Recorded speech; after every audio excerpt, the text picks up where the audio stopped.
It is Saturday from Nigeria's capital city. This is live from Abuja. A show that takes you through events that have shaped the week in Nigeria and across the world, from politics, news, entertainment, and sports. Hello and welcome. I am Ademola Lawrence. I am Jane Francis Mweze. I will start from the president trip. President Bola Ahmed Tinubu has, of course, returned to Abuja after a 3-day official visit to Equatorial Guinea. The president's visit was on the invitation of his Equatorial Guinean counterpart, President Chidoro Obiang Nguema Mbasogo. On the day, President Tinubu was received with a brief welcome ceremony at the airport after he headed to the presidential palace known as the People's Palace Court, where he met with his host president, Chidoro Obiang, and of course, it was an interesting one there. The meeting followed with signings of bilateral agreements on Gulf of Guinea pipeline project, further firming partnership for mutual development that will open up new opportunities for gas exploration and employment. Discussions on issues relating to the creation of employment, food security, multilateral relations and conflict resolutions mechanisms on the continent also took place during a private meeting that preceded the signing of the agreement. The agreement covered legislative and regulatory measures for the gas pipeline, establishment and operation transit of natural gas, ownership of the gas pipeline, and general principles. We discussed various areas of complex mechanism and what are we to promote in hunger, United Nations Assembly, promote peace and stability for our continent, and growth and prosperity for that same continent in the same way that Europe and Americans have helped themselves and find a solution for the conflict, because the continent, both inadequate capital, industrialization effort, research and development programs that will enlighten our people and navigate our way through problems. President Bola Tinubu got a vote of confidence from the National Council of State, which comprises all former heads of state alive, the 36 state governors and the Minister of the FCT, the Attorney General of the Federation, all former Chief Justices of Nigeria, the Senate President and Speaker. This meeting discussed issues of national importance and commended the leadership of President Bola Tinubu at a critical time of economic hardship. The Council also condemned any call for unconstitutional change of power in the country. First Council of State meeting conveyed by President Bola Tinubu in the life of his administration. Also the first time former President Muhammadu Buhari will return to the council chambers of the presidential villa, where he once sat to preside over crucial matters of the country. But beyond the roll call of members that constitute the Council of States, critical matters that portray the state of the nation were discussed. The council condemned the violence that marred last week's nationwide protests. They also commended Nigerians for resisting the manipulations of some elements pushing for unconstitutional regime change. So after the NSA's briefing, generally he allayed everybody's fears and spoke on the tightness of the security around the country, and also reassured all and sundry that nobody will be allowed to truncate our hard-earned democracy. Overall, President Bola Tinubu got thumbs up from the Council of State. His reforms and policies, though yet to fully manifest, are being implemented in the interests of Nigerians. There was an executive session between members of the Nigerian Governors Forum and Mr. President.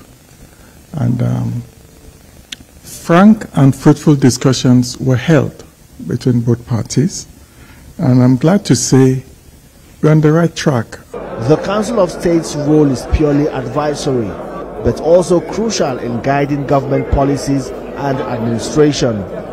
The coordinating minister of the economy reported an optimistic economic outlook, but pointed out President Bola Tinubu's dissatisfaction with the high inflation. However, he says the trend has slowed down. In broad terms, the economy is growing. The balance of payments, in particular, the trade balance and the current account balance, are in surplus. The exchange rate is stabilizing. And inflation, though high, uncomfortably high for the liking of Mr. President and his team, it is slowing and it is set to fall. The governors later met privately with President Bola Tinubu on the sidelines of the Council of State meeting to discuss some undisclosed issues. The last time the Council of State meeting was held was in February last year, in the build-up to the general election. And joining us to speak more on these two events as the public affairs analyst Jide Ojo. Good morning, Mr. Jide. Good morning. How are you? Happy weekend. Happy weekend to you too. Okay, let's just go straight.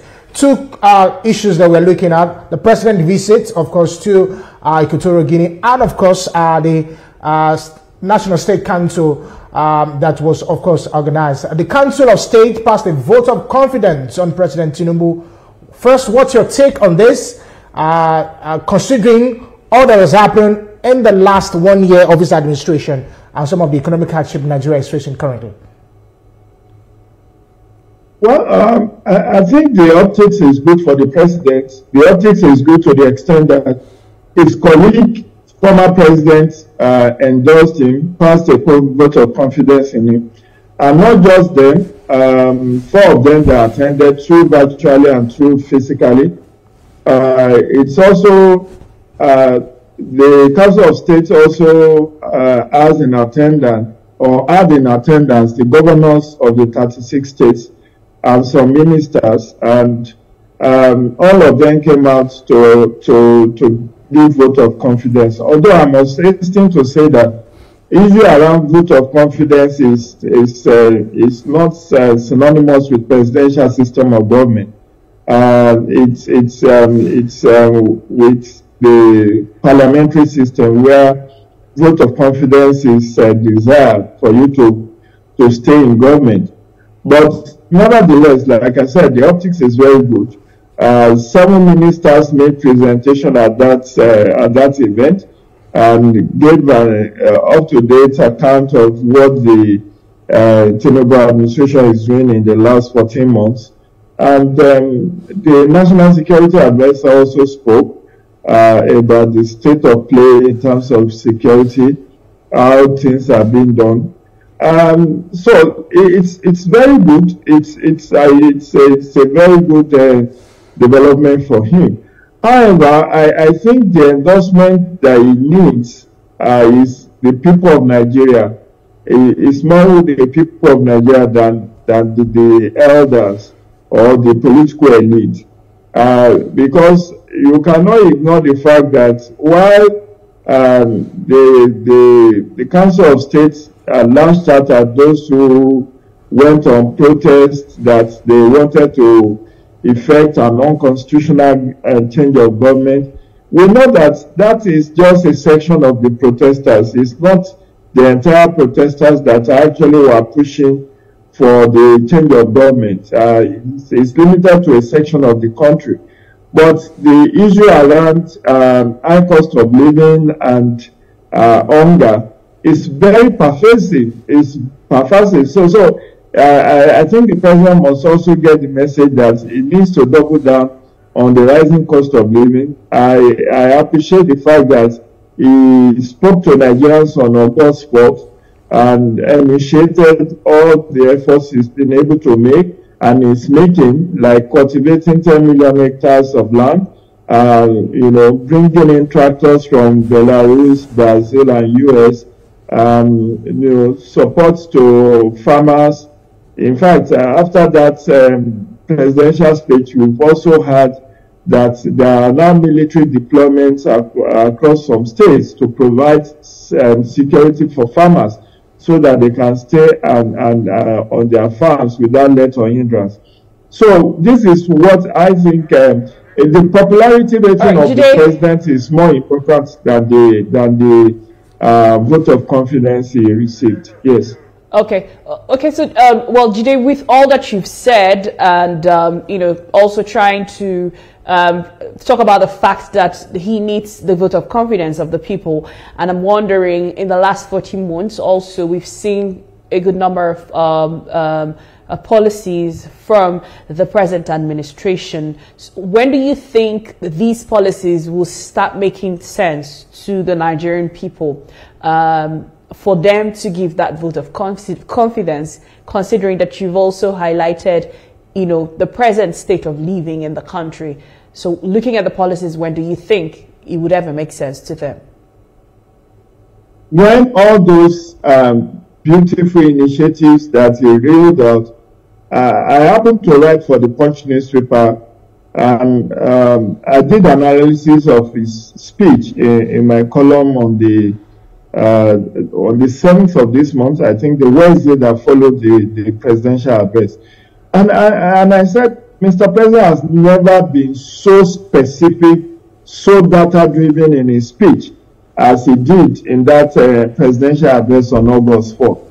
And I called out that we need to fact-check the president on many of the things he mentioned. Now, when will Nigerians start having vote of confidence in it? When the CNG buses are deployed and the cost of transportation comes down. We saw last Monday, is it 10, 20 or 30 CNG buses were brought to him. He unveiled them. But this is just for the optics. We are here to see them on the road. So when they are massively deployed and the cost of transportation drops, people will start to appreciate his effort. When we start seeing significant drop in the cost of food, whose inflation is over 40% as at present, when people can basically afford, I mean, the other day a mudu of beans was going for almost 4,000 naira per mudu here in Abuja. And you ask yourself, if it sells for that much here in Abuja, I wonder how much it will be selling in Lagos, when you have the cost of transportation. And so when that food production significantly improves, and people with small money can now afford to buy food, whether raw food or cooked food, they can eat, then you will start seeing them making a 360-degree turnaround and say, oh, this president has our interest at heart. When people start getting jobs, the student loan scheme, you could see that just a few days after the presidential address on August 4th, there are now, the president spoke to it that about, is it 54 billion has been processed for disbursement. And just in the course of this week, we learned that University of Ibadan has received over 200 million naira for its students who applied for the NEFON loans, that student loan scheme. When people start feeling the impact, positive impact of governance, when they start having improvement in their standard of living, and nobody will tell them to put vote of confidence in the president. And this cannot be done by President Tinubu alone. I've said this on several media platforms. The subnationals must double down too. The subnationals must also contribute their own quota. For instance, when the president was talking about 11 million hectares of land for cultivation, he said the state will provide the land because federal government does not have land. So the states are going to provide the land, the federal government will provide the incentives.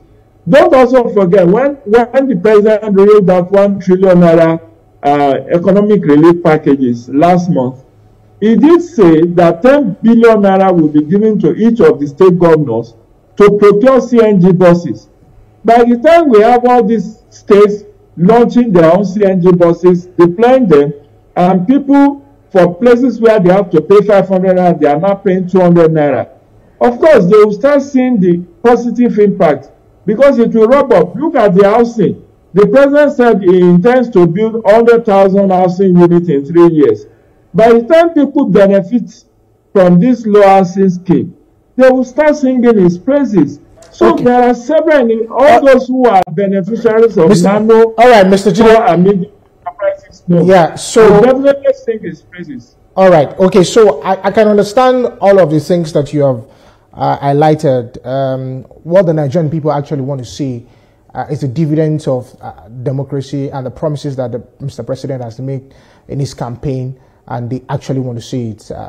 Enough of the rhetorics. That's what Nigerians are saying. We just want to see all of this work. But it goes up, beyond the shores of Nigeria. What hardship, economic hardship, goes beyond the shores of Nigeria. Now, let's talk about President Tinubu's 3-day visit to Equatorial Guinea, of course, which focused on areas like oil and gas, security, and others.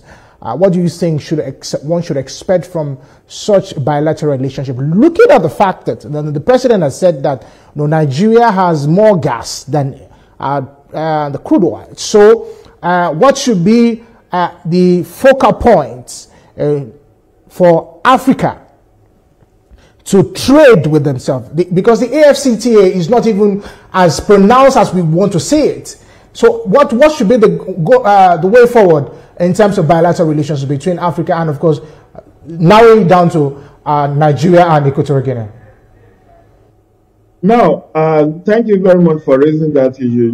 Before the African Continental Free Trade Agreement area, we had AGOA, which was initiated by a former American president. You see, problem with Africa is that there are so many logistical challenges and bureaucracies that has prevented smooth trade relations, trade and investments among African countries. So for instance, now there are places you want to fly to in Nigeria that you may have to. There are places in Africa you want to fly to that you may have to first fly to Paris before you come and land back in Africa. It tells you some of those, challenges of traveling, aviation, and also even the so-called eco currency that have been mooted for so many years among the West African sub-region. We have not been able to have that eco currency seeing the light of the day. Then, we produce the is it the president or chairman of World Trade Organization? That's Dr. Ongo.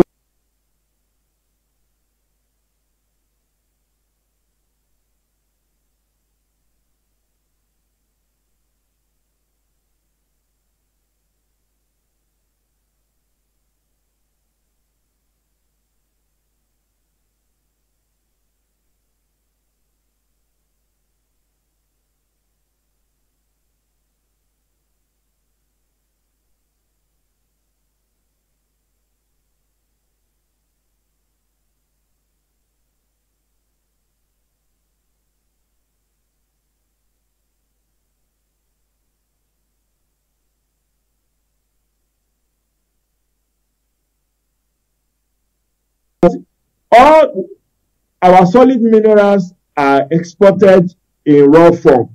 Our agricultural products are exported in raw form. Our crude oil is exported in raw form. There is no value addition.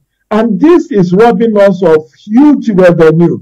So there is high revenue loss because Mrs. Okonjo-Iweala has made this point severally, that why Nigeria and Africa is not taking maximum advantage of the opportunities with World Trade Organization is because we have failed to add value to our products and what we produce across African continent.